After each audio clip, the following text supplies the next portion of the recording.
What's going on, guys? So today I want to talk about the emergence of creator-led fashion brands and really just talk about what we can learn from them. And so without further ado, let's get into it. All right, cool. So obviously creator-led fashion brands. So there's a lot of brands that we don't know the creator of off the top of our head, but I would really consider a creator-led fashion brand to be a brand that almost everyone that knows the brand knows the creator. So my first example I'm going to talk about is Minted New York.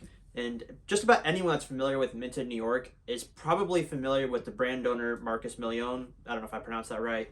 I think he even has more followers in the brand. That's pretty common with a lot of these creator-led fashion brands that I've come across. And just want to kind of talk about how they're successful, how it's a good strategy to build an audience before starting a brand, and why you might want to think about that before starting your brand. And then just kind of do a deep dive into a handful of accounts and kind of see why it works and kind of what got them started.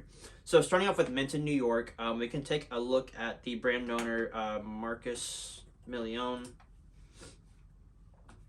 Like I said, he has probably like 250,000 followers on TikTok.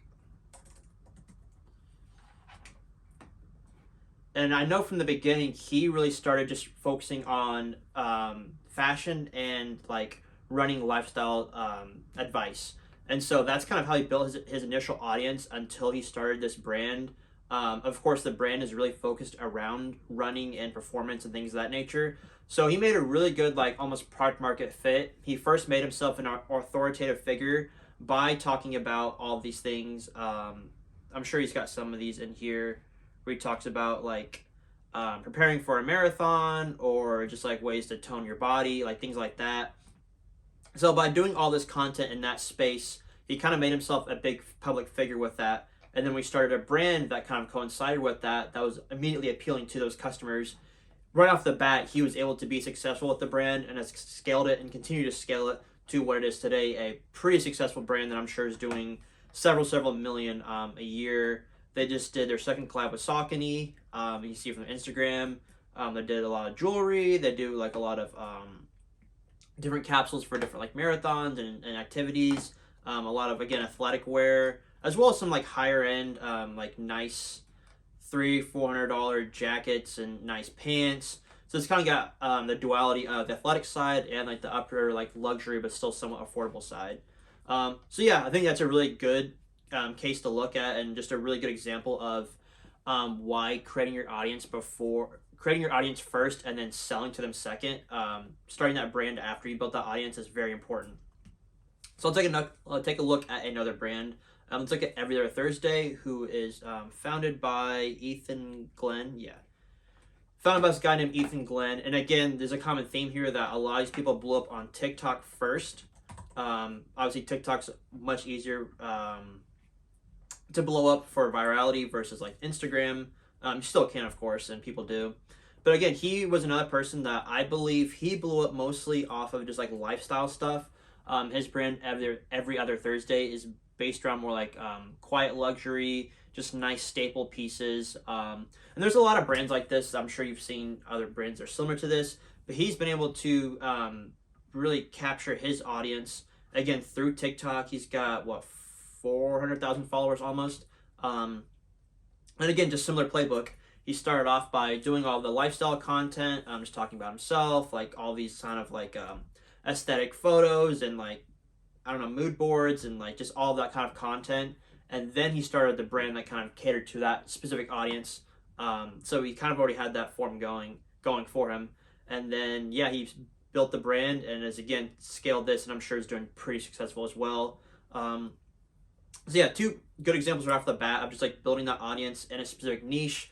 If you're like really into a certain thing, let's say you're really into sports, or like you can pick a sport, for example. You're a big like soccer player. Like I've been a soccer player my whole life. And so if I want to start a soccer brand, the way I would start is by doing almost solely soccer content on TikTok, but also not make it like a soccer page, but I would literally do like a personal brand account like these people are doing. And then within that, talk about all of your big interests, a ton of soccer content. And then after that, once I built that audience, would I then go into building that brand that would mostly cater to that soccer audience. So we're going to see a lot of similar examples. The next one I want to look at is Cody Phillips.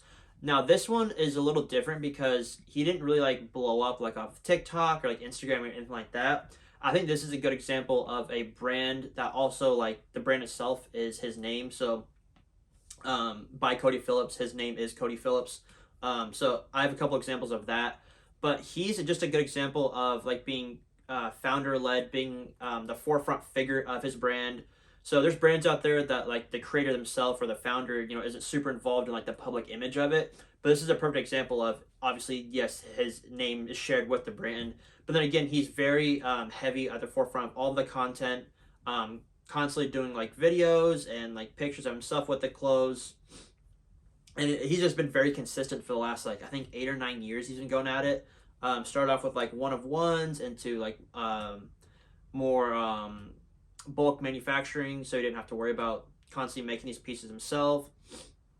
But I think this is another great example that's slightly different of a creator-led brand that can lead to a ton of success. There's like a couple examples I have of this type of thing specifically, where if you just kind of like put yourself out there, if you create a brand with your own brand name, I mean, a ton of people do that, of course. That is a very viable option to kind of connect yourself as like the brand is an extension of you. And yeah, I think this is a great example of just consistently crushing it. And then if you haven't seen already, he had a killer campaign for Black Friday. He did this video where it's like this dude running around, running from people, about to get like beat up, and then the actual lookbook itself was top-down photos of people that got like just mugged or something like that. I know this crushed. It's got 107,000 likes on IG, so easily several million in impressions. And then yeah, that whole campaign cooked. But consistency, putting yourself out there, and just a ton of content from yourself can go a long ways. So the next brand I want to look at is Mona Thomas. So she's definitely more famous than her brand. Like I said, you will see that a lot with these. Her brand is actually called Huni Design, or like Huni Worldwide, or just Huni, something like that. So this is kind of like her brand aesthetic. It's a little like futuristic. It's honestly pretty cool. I like it a lot. But the owner, Mona Thomas, let me find her. She's famous, I believe, for just having done like a lot of design work, like freelance. I know she's done a lot of like cover art for like rappers' albums. She's done just a ton of design work for just different like agencies and media, and then kind of slowly started doing her own thing. But yeah, I know I'm pretty sure like had built up kind of like her like clout, if you will, based off of all the design work that she had been doing. And so she kind of built her audience that way by just like publicly putting out there all of the work she had been doing. And obviously, it's a lot of really quality work. So she garnered this attention, and then went on to her own like design studio, if you will, this Huni brand, and has been absolutely crushing it. You've probably seen her. She's most well known for this hoodie right here. This hoodie, I have no idea how many, probably tens, maybe even hundreds of thousands of hoodies these have been sold of these. These are like, yeah, these crush for her. Really cool futuristic aesthetic, and yeah, she's crushing it. She found her aesthetic. She built her audience just by doing good design work, and then built the brand after that. That already everyone was following her because they liked her the work she had done, and then she made essentially a brand that kind of was an extension of that work, and she's crushing it now. So again, just another example of how to do that. Next brand I want to look at is Cole Henry. A very similar example to Cody Phillips, except for Cole Henry really blew up off of TikTok. I know he's been doing this the last like 4 or 5 years. And I don't know if off the bat he had already had a following before he launched the brand. I'm not entirely sure. But he's just a good example of, again, being like the forefront person for the brand. Obviously, his name is the brand itself as well. So, again, kind of similar concept of the brand's almost like an extension of him. But yeah, just heavy content. He does a lot of content regarding like the clothes he's making, but also just like general lifestyle stuff. He's also like just really smart on good content strategies. I think this is a great person to look at if you're looking for TikTok content strategies, even just talking about a lot of other things outside of the brand, or just finding different ways to showcase products or samples or whatnot in a very like vertical TikTok Reels-esque way that just like performs very well. So yeah, he's doing really well. I just saw his TikTok actually. Yeah, he's now doing like 200K a month, I think. So yeah, he's doing his thing. Yeah, he started like a couple years ago, and I think he actually started off by sewing his own garments. So that's another thing too that I found from some brands that do well. A good strategy in the beginning is if you're like a brand owner and you learn to sew and you just build in public, posting everything you're sewing, posting all those products. I know Pythia, I'll show you real quick, start off like that. They started solely off one of ones, built their audience that way, and then went on to doing like the bulk ordered garments and doing like large releases and drops and whatnot. There's a lot of different strategies for building your brand. It's kind of like I started this channel a lot just to kind of talk about this. I'm getting a little sidetracked, but I think this is a good example of another strategy to build your brand. One of ones off the bat, gain your audience, showcase that you're developing your skills and abilities better. People are more connected to when they see like the owner of the brand sitting down making the clothes. They see the effort that's going in. This is the owner, Jack, and this is still even like years after like the initial one-on-one's been done. And then another example would be I'm not too tapped in, but Caleb Keller, or he does K2 Studios. He has, again, also like really good content on building a brand and also just like the clothes that he's making. He does a lot of these like how to style his own clothes. I think that's like smart. Everything just performs very well, and everyone that knows like K2 Studios knows like him. And so that's what I'm kind of getting at with a lot of these creator brands is like you can go the route of like not being super like I don't know, public, if you will, and be more like behind the scenes of your brand, even if you're a founder. But I think there's a lot of merit and benefits, honestly, to having built the personal brand on a TikTok, on an Instagram, or other social media platform that works well for you, and then being like the forefront of your brand. And yeah, if you can have like a successful personal account and your brand account is doing well with the content that performs there, they just come hand in hand, and honestly like lead to a lot of these brands like absolutely crushing it because they just have so much good content and people feel connected to the brand. I think nowadays more than ever, people are more connected to personal brands than like companies or corporations, of course. And yeah, it honestly just makes sense. So I'll kind of leave it off with that. That's kind of where to keep it a shorter video. I had a couple of quick other examples that maybe weren't as strong, but we have another brand like Fugazi, one of my favorites.